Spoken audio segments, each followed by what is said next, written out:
कल्पना कीजिए एक ऐसी तत्व जो हर क्षण आपके भीतर और बाहर विद्यमान है, जिसे आपने देखा नहीं लेकिन महसूस जरूर किया है।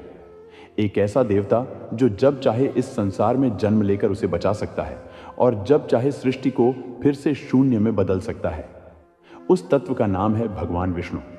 लेकिन क्या आप वाकई जानते हैं विष्णु कौन है? जिन्होंने भी यह संसार देखा है वे यह मानते आए हैं कि ब्रह्मा ने सृष्टि बनाई।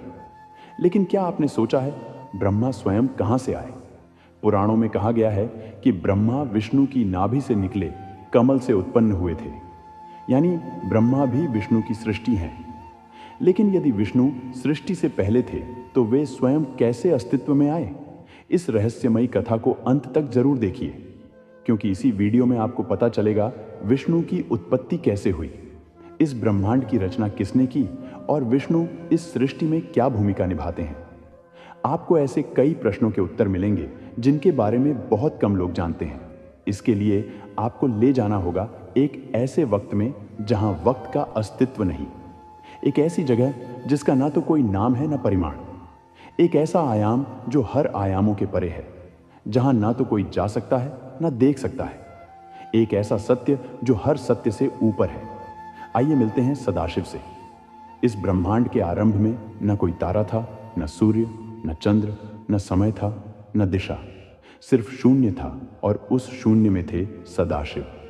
सदाशिव कोई देहधारी नहीं, कोई रूप नहीं, वे परब्रह्म हैं जो साक्षात अव्यक्त हैं। वे ना जन्म लेते हैं न मृत्यु को प्राप्त होते हैं, वे ना ही बनते हैं न नष्ट होते हैं, वे सदैव हैं, समय और आयामों से परे एक और अनेक। हम सब के अंदर जब कुछ भी नहीं था तब उन्होंने इच्छा की मैं एक रूप दूं। इस चेतना को जो पालन करे, जो रचना करे, जो संचालन करे और उस इच्छा से उनकी छाया से प्रकट हुए श्री नारायण नारायण, जो अब तक अदृश्य ब्रह्म चेतना थे, सदाशिव ने उन्हें श्री हरि के रूप में प्रतिष्ठित किया। फिर नारायण योग निद्रा में लीन हुए और फिर उनके नाभि कमल से प्रकट हुए, 4 मुखों वाले ब्रह्मा। ये कमल कोई साधारण पुष्प नहीं था, ये हिरण्य गर्भ था, चेतना और सृष्टि का बीज। बीज ब्रह्मा की आंखें खुली और उन्होंने चारों ओर देखा, पर उन्हें अपनी उत्पत्ति का ज्ञान नहीं था। उन्होंने पूछा, मैं कौन हूं, किसने मुझे बनाया? लेकिन कोई उत्तर नहीं था। तब उन्होंने ध्यान किया हजारों वर्षों तक और अंत में उन्होंने देखा नारायण को योग निद्रा में लीन और जाना कि वे उन्हीं की नाभि से जन्मे हैं। लेकिन यही एक और गढ़ रहस्य है। जब ब्रह्मा ने नारायण से उनकी उत्पत्ति पूछी, नारायण ने कहा, मैं भी किसी और की इच्छा से प्रकट हुआ हूं, मेरा आदि भी है और अंत भी, और वह है सदाशिव। तब ब्रह्मा ने पहली बार ध्यान किया शिव तत्व पर और उसी क्षण प्रकट हुए शिवलिंग के रूप में सदाशिव। यह शिवलिंग था जिसका ना आदि ना अंत, और वहीं से आरंभ हुई त्रिमूर्ति। ब्रह्मा जो रचयिता हैं, विष्णु पालक और रुद्र संहारक, शिव जो सदा शिव की छाया हैं। अब आते हैं श्री विष्णु के सत्य में। कल्पना कीजिए एक अनंत महासागर जिसे क्षीर सागर कहते हैं।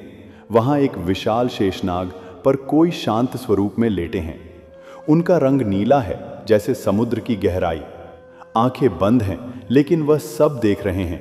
उनके चरणों के पास लक्ष्मी है और नाभि से एक कमल निकल रहा है जिसमें ब्रह्मा बैठे हैं। यह दृश्य केवल कल्पना नहीं है, यह ब्रह्मांड की उत्पत्ति का प्रतीक है। शेषनाग जिन पर विष्णु विराजमान हैं, उनके 1000 फनों से समय का प्रवाह निकलता है। क्षीर सागर एक भौतिक स्थान नहीं बल्कि चेतना का स्तर है, जहां केवल योगी अपने ध्यान में पहुंच सकते हैं। विष्णु कोई सामान्य देवता नहीं है, वे केवल पालक नहीं हैं, वे समय के आर पार हैं। वेद कहता है कि काल स्वयं विष्णु के अधीन है। वैकुंठ बस एक शब्द, एक विश्वास और एक रहस्य। श्रीमद् भागवत में वर्णन है कि वैकुंठ ब्रह्मांड के ऊपर स्थित है, जहां द्वारपाल जय और विजय खड़े हैं। रत्नों से जड़े महल हैं, गंधर्व हर समय नारायण के भजन गाते हैं। वहां दुख, समय, मृत्यु या मोह का कोई प्रवेश नहीं। पुराणों में कहा गया है कि वैकुंठ का प्रवेश द्वार केवल उनका वाहन सफेद घोड़ा होगा। उनका उद्देश्य अधर्म का विनाश और सत्य युग की वापसी होगी।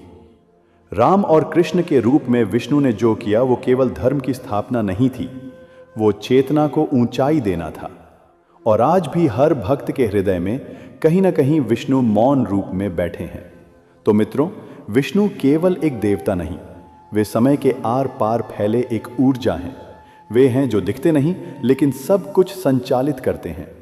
वे हैं जो हर युग में धर्म की रक्षा के लिए आते हैं, चाहे राम के रूप में हो या कृष्ण के रूप में। और वे हैं जो अंत में सबको वैकुंठ में ले जाने वाले हैं। तो मित्रों, आपने जाना कैसे सदाशिव ने नारायण को उत्पन्न किया और नारायण की नाभि से जन्मे ब्रह्मा जो इस संपूर्ण सृष्टि के रचयिता बने। ये कोई कहानी मात्र नहीं है, यह उस चेतना की यात्रा है जिससे ये पूरा ब्रह्मांड बना है। और आज भी वो शिव तत्व हमारे भीतर, हमारे चारों ओर विद्यमान है।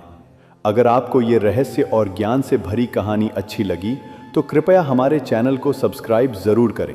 इस वीडियो को लाइक करें और कमेंट में लिखें ओम नमः शिवाय या जय श्री हरि। अपने दोस्तों और परिवार के साथ ये दिव्य ज्ञान साझा कीजिए, क्योंकि हो सकता है किसी एक व्यक्ति की चेतना बदल जाए।